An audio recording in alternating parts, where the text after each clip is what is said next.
Welcome to the NBA Coast to Coast podcast brought to you by thelines.com, powered by lineups.com. Nate and Josh coming back to you for game 6 for real this time. Apologies for whatever mishap happened there in game 5. Our episode did not upload all the way. Of course, we had a wonderful night in game 5 there, going 4-1 total on the official picks. Had some other looks for you, but we're going to keep bringing it to you, give you a bit of extra analysis. Also got a couple special picks here for you guys, some interesting looks that are available on a few of these books as well. So definitely make sure to subscribe to that channel. We will be coming back to you here, hopefully, for a game 7. I know I'd like one more game of this series at least. So we'll be coming back, and then we will obviously have future notes for you about what's coming up. But either way, we've got a game 6. Halliburton is questionable. We both think he's going to play. That is a big part of this conversation for everything with props and the like. But let's get into the first thing you want to talk about here, Nate, and get into this game 6. Yeah, I mean, we know he's going to play. It's a question of will he finish the game or how effective will he be. I think he'll be out there and be helpful enough. I mean, he's getting treatment around the clock, Halliburton. I'm still taking the Pacers here based on like the whole changeup of it. You know, I'm seeing every pundit being like, they need a healthy Halliburton. They have no chance. It's just like, don't write the Pacers off. Like, this team is never going to say die. For them to cover 6.5, and it might creep up to 7. It's basically gone through 2 key numbers since the Hallie news became more official. And I mean, anybody watching the end of that game already knew that he was like a little bit hobbled. And I mean, sort of just had a terrible game, which we've seen from Hallie all the time. It's like, how much of that was the injury and how much are we just kind of like milking this to a degree? But yeah, he'll bounce back to a degree, I think. And look, if you're going to bet, usually we say like, if you take the underdog, might as well take the money line. There's actually a market where you just bet OKC to win in 7, which I was talking about last game it was 3-1. Now it would be plus 320. So like, don't even bet the Pacers to win, bet OKC in 7, and you'll be holding a fantastic ticket for game 7. But as far as why we like the Pacers, I mean, it's a home road splits thing. As I know this is game 6 of the NBA finals and you got to kind of throw some of that stuff out, but it's been very stark here. Like, Indy deserved to win both games in Indy. OKC deserved to win all 3 in OKC. And like, nothing about that should really change your mind other than being worried that yes, Halliburton might come up lame at some point, but Indy has some other advantages to press. Like, they really pressed their advantage on the boards last game, right? Basically would have been in position to win that game potentially, or at least, certainly cover, if not for the 32 points off turnovers. But with Siakam, with TJ, with those guys, able to crash the paint. Look, they've lost a lot of these key areas in game 3 and 4. Like I said, still deserve to win both those games. Won game 3, only shooting 9 for 27 from 3. And OKC is not a good 3-point shooting team on the road. So I don't think there's going to be the same barrage of good shooting from them. And Indiana, the role players, we always say they're going to come out. And I think they'll have the crowd at their back and force a game 7 potentially, or at least, make it really tough for OKC to win this title. Agreed. Yeah, I mean, hopefully we get some extender looks here in this one as well from the refs. I mean, if you believe in that, I buy into that from that game 4. But more importantly, that does bring up a good point, though, that like Mark Davis was the crew chief last game. He lets people get handsy. He is very much a defense's ref. I wanted to bring that up because OKC forcing all those turnovers. Part of that is just Mark Davis likes to just sit there and be like, tough shit, man. So we know he won't be game 6 ref. Right, exactly. I don't know exactly who it is yet. If the crew's been announced, I'm sure we can get that. But either way, the likelihood that this, everybody wants a game 7.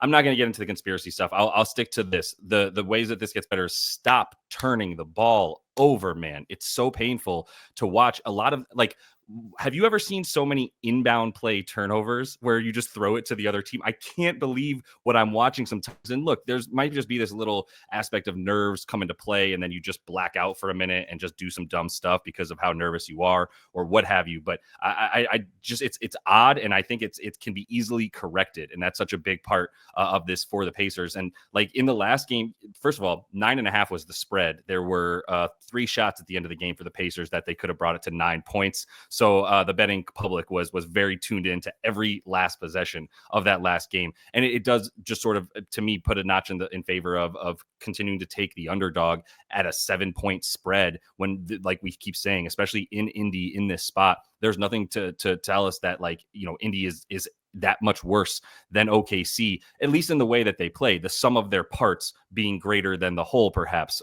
for Indy more than most teams. So I'm with you on the spread here, and I don't think Halliburton actually impacts it that much because of the giant uptick in backups that we see. And one of those backups is going to be TJ McConnell. And there's a number of guys here on the bench that definitely come into play and step their game up a ton just with Halliburton off court, much less in games that he hasn't played. And he didn't miss very many games. I think it was like 7 or so games this season in the regular season that he missed entirely. But then, there's also a few games where he tried it and played like 9 minutes and had to come out. And this is a team that's willing to do that more than others because on the bench they have TJ McConnell, Benedict Mathurin, Obi Toppin, just to be specific about the 3 that I think are going to have the biggest games here coming off the bench for this team. And for TJ, like, he's at 14 points and assists combined per game in 11 playoff home games this season. He's also at 13.8 PA in the playoffs. So we're asking him to get 3 more, and he's averaging 17 minutes per game up to this point, played 18 in this last game. And I think we have to get him up to 22 minutes or so in this next game, with or without Halliburton. Like, look, he's questionable, but we're both very, very confident that if his leg is working, he's going to play. And it looks like he's going to be in a good enough spot to play. So, like, temper expectations about McConnell getting up to like 28 minutes, which he's never going to do because his sort of value comes from the explosiveness that he plays with, the efficiency and the pace in a 18 to 22 minute span. He's playing at a wicked fast pace with all the touches, etc. We know what he does. So I'm happy. I was going to go back to him regardless, as long as they didn't give us too crazy of a line. The 10.5 points, I think if you just want to take one of them, I prefer the assists to the points. 4.5. He's at 9 assists in per 30 minutes with Halliburton off court. Right. And if you think he's going to get to 2022, that's about a 6 to 7 assist projection for him. Tougher matchup. We want to also give that a downtick, but I think 5, where his number's at for the assists alone, is a good look in and of itself. So I would be going that route if you can't get the combo prop. But another big game at home for TJ McConnell. Yeah, and he completely unlocked their offense when they were doing that stupid like 3-man weave at the top at the top of the key, and the Thunder are just eating that up. And then it's like, let's just switch things up, get TJ in there, he gets feet in the paint, and everything evolves from there. So yeah, I mean, you could easily go with an assist ladder for the man if you think that Carlisle's just going to try to ride him, maybe even close to 30 minutes. I mean, he wants him to be effective and be energetic when he's out there. So I don't know how crazy Carlisle will get, but there's a chance, if Halliburton is not effective, or if they're just not getting that verve that they need, they go with TJ. Definitely going to look at some bench guys here for the Pacers, based on how you envision them hanging in this one. But I'm going to take under for Lou Dort here on the road.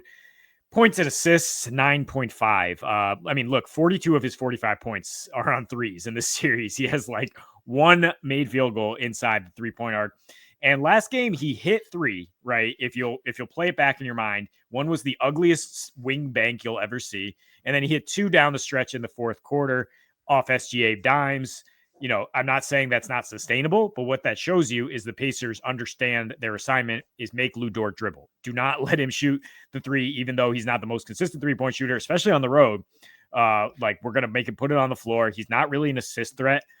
He did get the 3 dimes as well on 5 potentials and 13 total passes last game, which is the second fewest on the entire team. And that's pretty much what he's at. But usually that only translates to 1.3 potentials in this series. A 3% assist to pass ratio is the lowest on the team. So, I mean, if he's not diming, he's not hitting threes, he is a worse 3-point shooter on the road. Like I said, 9% worse last playoffs, 10% worse in the regular season. And what in these playoffs, only 6 points per game on 29% from 3. And I mean, there's the question that, like, if Halliburton is not, as much of a threat, does Lou Dort lose playing time? Because he doesn't have to shadow him as much, and he's an offensive liability. I don't know how much Dagnall's going to be like, oh, we need Lou Dort out there on TJ McConnell. Like you said, like, it's kind of a weird matchup for him. Maybe that means more tick for Case and Wallace. So, I'm willing to fade him, leaving out the rebounds though, because that would be 12.5 PRA, and those things can bounce weird ways, especially if he's not extended out on Halliburton as much. Yeah, honestly, similar to the Pacers relying heavily on their bench again, even more so with Halliburton's status up in the air the way it is.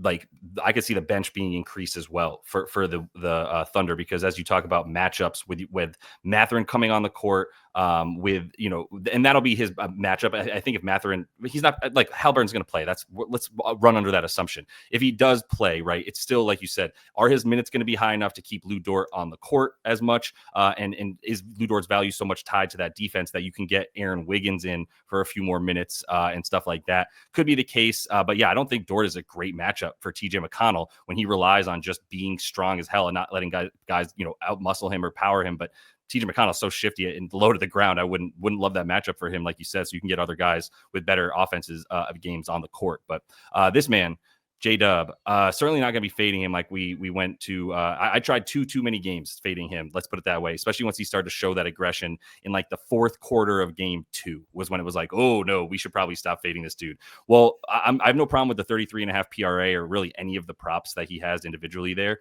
Although the rebounds and points I like the most for him. But I like this first quarter stuff for him because I don't think the books have adjusted to him playing double-digit minutes in the first quarter. And I'm hoping they don't still, and that people can still get take advantage of this value that we have here in the edge that I think we're getting, because all of his numbers are about like 4.5 points, 1.5 rebounds per like 7 minutes in the first quarter, because the rotation up until literally 2 games ago or 3 games ago for the Thunder was SGA basically plays the whole first quarter and J-Dub is the one getting a breather. And that has changed big time now. SGA still playing close to double digits or around that, but J-Dub is getting pretty much the whole quarter, 10, 11 minutes twice now. And we're talking about him getting about 3 minutes on the floor as the primary as well. And yesterday, or when the game 5, rather, we saw him not get his props until SGA came off the court. He got 2 quick rebounds at that point, and he got a couple buckets there as well with SGA off the floor in the first quarter to get both the points here at 5.5 or the boards at 1.5, which is available a lot less widely. But either way, like that's all this is like this dude in that amount of time with a guarantee, almost like a guarantee that you're going to get him on the floor for some of those minutes where he is the man of the offense. I'm here for overs on all of his props here in Q1.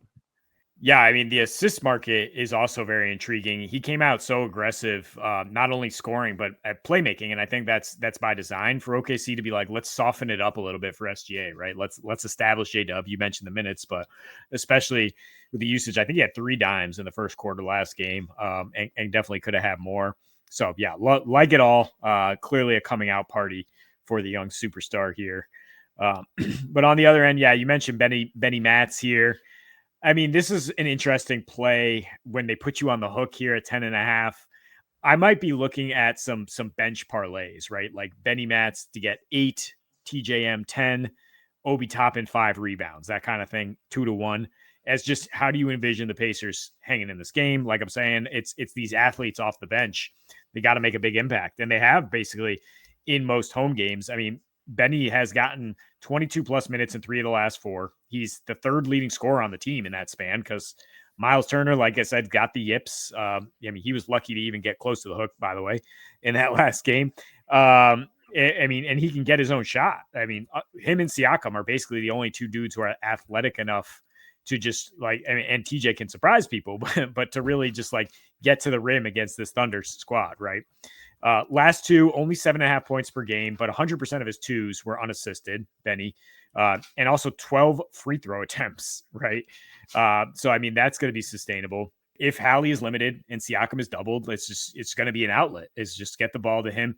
If Hallie is out, if you just look at the splits there, I mean, 21 points per game in 7 without Hallie this year. Also 7 rebounds, 35 minutes, 25% usage. Hitting 2 threes at 44% is Benny Matz. So, I mean, clearly the splits indicate he's supposed to be the guy that steps up. And if you just give him the run, like I trust that he's out there gunning. So it's really just about whether Carlisle thinks that he's going to be needed. Yeah, I think he is. I think like if Halliburton is limited, let's just go under that assumption that like they need a bit more offense because he's not able to create space. He's not able to create the imbalance in the offense that helps this Pacers team so much. I mean, look, they're a team that in the last game, even with Halliburton, still had about 100 touches. he didn't have the most front court touches at all. He was actually like 8th on the team in front court touches, doing a lot of bringing the ball up and passing it as a decoy. If you expect a lot more of that, and think about it this way, he might come into this game feeling awesome because he's had so much treatment and someone's been literally looking at his leg for like 48 straight hours to see if it needs anything.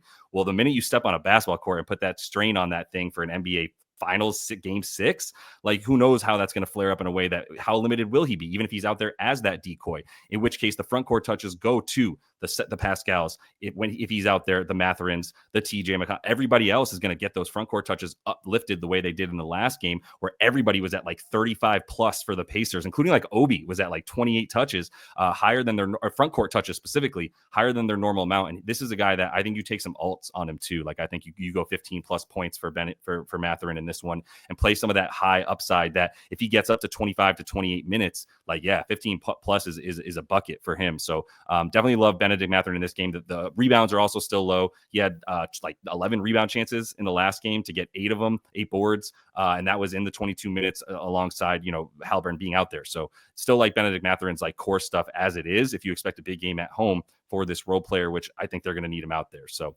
I also think they're going to need this guy. So we are just like cruising through the bench here. No Johnny Furphy stats that we can give you guys, but we do like the other ones here, including Obi, man. Like, look, Obi is at per 30 minutes with Halliburton off the floor is at 27 PRA per 30 minutes. He's been playing 28, 29, 27 minutes this whole series. Last game was actually his lowest output in minutes since game 1. And he had 17 minutes in this, or game 2, whichever one he played 19. In this last game, though, 22 minutes and played poorly, was 1 for 8 from the field, has nowhere to go but up, especially in the points. And actually, because he hit one of those threes and took so many shots in that 22 minutes, he took 11 shots. He still shot 45% from the field. He's going to be active shooting the ball. And it comes back to some of the core stuff of playing against this OKC defense, which is tall guys who can rebound and make threes off the spot up, especially from the corner, are going to do well against OKC, or usually do pretty well because they're going to force the ball into the hands of an Obi Toppin, etc. And like I'm saying here, he over Miles Turner at this point is how I'm looking at this. The uptick in usage and volume for him is like, especially without Halliburton, like Miles Turner's value derives directly from playing pick and roll with Tyrese Halliburton. It has all series, even when he's done well, and all season, really. In fact, that's why Miles Turner is one of a very few guys on this team. It's he, Pascal, Nembhard. All three of them don't go up in stats without Halliburton, whether it's off court or whether it's Halliburton not playing an entire game, because those guys are still playing the same way within the offense. They just they sort of substitute in the playmaking of TJ McConnell, the burst of Obi Toppin, the overall scoring of Benedict Mathurin. All three of those guys come in one way, shape, or form to create what Halliburton's overall player sort of contributions to the game are. But Siakam and Nembhard, Turner especially, those guys don't go up. Turner goes down a little bit. And this is going to be a much better situation for Obi if they need offense, they need speed, they need transition points. Because Halliburton's hobbled, then this is going to be the guy that you're going to turn to for a lot of this game. Yeah, it's a really good point with Turner, who I brought up because he was one of those picks we had last game on the under, just got under by the hook, and I would go back to it even though it might be one lower here. I mean, he's pretty fortunate in the first half, the way balls were bouncing to him, is Miles Turner. And Toppin, like I'd mentioned, is like number 1 in rebound rate, whereas Turner is like the worst on the team. And so it's just a stark difference in terms of actually collecting those stats. I've been impressed by Obi, after game 1, his hot shooting, them chasing him off the line, and him actually being a playmaker. Like, he's only gotten like 1 assist in the last few games, but he has kept the offense moving. He's definitely showed a lot of growth in that regard. So yeah, I think the whole bundle made sense. I was eyeing it as well. We got a couple bonuses for you here, bonus specials, if you will, for game 6. I mean, the Pascal Siakam free throw ladder is a thing that could be available at a book that you use here. I mean, it's about even money for 6 free throws. Gets up to plus 150 if he hits 7, plus 250 if he hits 8. We're talking he's averaging 7.8 in his last 4 here. He has at least 6 free throw attempts in every finals game, and his usage spiked to 30% last game with Hallie hurting. He's going to continue to hunt mismatches, and then he hunts foul calls, like we always know. I mean, he likes the pump fake. He likes to get under your arms. Even if it's Chet, he can get that foul call. And the Pacers might get a little bit of a friendly whistle here at home. And then on another top book, we got some floor general specials to look at. And I think the way these two dudes, the Thunder Stars, have been playing off each other the last couple games, I definitely think it's exploitable at 2-1 that they each assist on one field goal from the other. I would also look at, J-Dub to get 2 field goals from SGA, so you don't have to worry about SGA scoring off assisted, is the same price. So plus 190 either way for Dub to basically keep benefiting from the extra attention on SGA, who they made a big correction, like 0 assists in game 4, 10.3 potential assists in the first 4 of that. And then he had 15 potentials on his 28 passes in game 5. So basically every pass is a potential assist because the Pacers defense is collapsing on him, and Dub is the main outlet, right? I mean, sometimes they're surrounded by 3 dudes who are defense first at this point. Sorry, Chet, you're not hitting any shots, so you are defense first. And it's just these 2 guys. So I don't think it's that unreasonable to think they'll keep playing off each other. What do you like between those two? I'm totally with you on that. And as far as the free, no notes on that one. It's SGA to do what he wants, and then other than that, it's J-Dub to do what he wants. But it's still just one of these 2 guys doing essentially the same thing, which is, do you want to go to the bucket? If you're J-Dub, do you want to go all the way to the rim? And if you're SGA, can you just find yourself a shot, which he obviously can do really well. And if they are collapsing on him a lot more, which they finally did a lot more in game 5, then to find J-Dub for a bucket, it's going to be there a ton. The other guy would be Kason Wallace. Because I had a fun bet with SGA where I took 30 plus points under 45 or 46.5 PRA in the last game, because I was like plus 360 for it, which it hit, by the way, pretty comfortably. Actually, he ended up with like 43 and 31 points. But the Kason Wallace had like 4 shots that he hit from 3, all off SGA assists like that. Yeah. So the other funny stat was Kason Wallace with like 17 touches in the game and like 17 points as well, because he went full Klay Thompson with the no dribbles and just the shooting. And then just to touch on the free throws, the other guy is J-Dub, man. He is an absolute missile to the rim right now, and he's looking for it as soon as he gets a half an inch of an angle where the dude's body is not squared up to him. He's off balance at all, off the screens that he's getting every time. He's run so much pick and roll in the last 2 games that have just led to him going all the way to the bucket with a guy like Nembhard or Neesmith or whomever on him. And it's working. He's also getting Benedict Mathurin matchup a lot, which